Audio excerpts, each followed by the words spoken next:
I've been trying Aloft, a fairly chill crafting building explorer by developer Astrolabe Interactive, that released into early access in January. I've only played a few hours, so this is only a first look video, not a full review, and besides that, I'm trying not to do longer videos on games that aren't yet at a 1.0 release. So Aloft is essentially a crafting game that occurs on floating islands in the sky that you can traverse between, either with your leafy wingsuit, or by commandeering a floating island and turning it into a kind of sky barge to set up a base and float around on. The big selling points of this game appear to be that it's quite a forgiving crafter builder. There's not really a survival component, so what I mean by that is if you don't drink water or eat food, you don't die, you'll merely just be disadvantaged if you come into combat. Secondly, there's a really nice gliding mechanic which seems pretty fun. And finally, you can build pretty elaborate bases and farms, and you can do this at your own pace on these islands that you fly around like a sky barge. That's a pretty cool premise.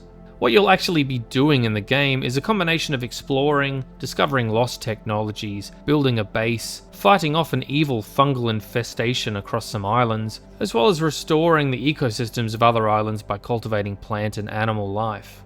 You'll also be collecting resources. A lot of resources.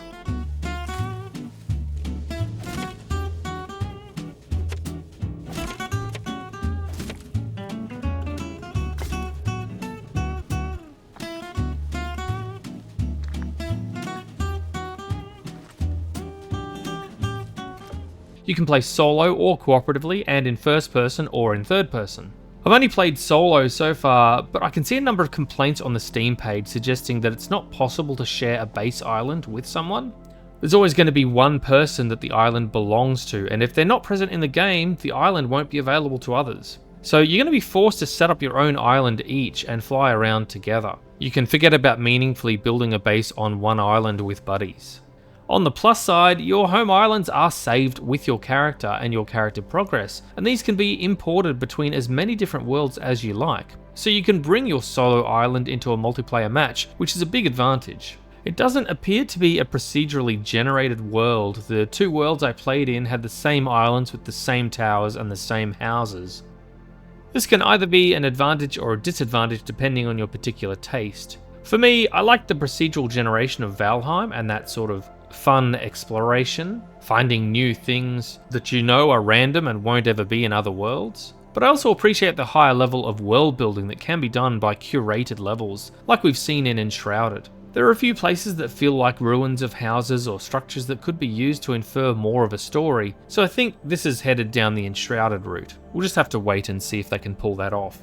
The game's in early access like I mentioned, so there's nothing in the way of a storyline to follow. There are quests that guide you through the first stages of the game pretty loosely. I got a bit lost with some of these quests, feeling like there needed to be more of an explanation as to what I needed to do where and with what resources. I had this quest to build a map table so I could locate nearby islands. So I went into the build menu and I couldn't see the option anywhere that I could build a map table, so I thought perhaps I was missing a resource. It turns out no, I needed a story item to find first before the map table was going to be accessible to build. But I only found that out by googling map table and Aloft. So yeah, typical early access hiccups that might make your experience a little bit turbulent. Speaking of the crafting systems, in order to learn some recipes, currently you'll need to experiment with combinations of resources to uncover things like how to make certain foods or certain equipment. It's very Minecraft sort of setup in a way, and it's fairly tried and true. The building menus I found to be a little bit cumbersome to control on keyboard. To access, it's a press of the B button, but to exit you need to press the escape by default. It's a nitpick, but I found the navigation around this menu less user-friendly than I was hoping for, but perhaps this will get easier with some more familiarity. When you're exploring, you'll come across these fungal islands that I mentioned, with a few enemies to fight while you're trying to put down these fungal trees. I found the combat sluggish and pretty unsatisfying. The enemy AI at this point is just plain stupid. You can quite easily float off the edge and just have them throw themselves gleefully off the side of the island, hoping to catch you.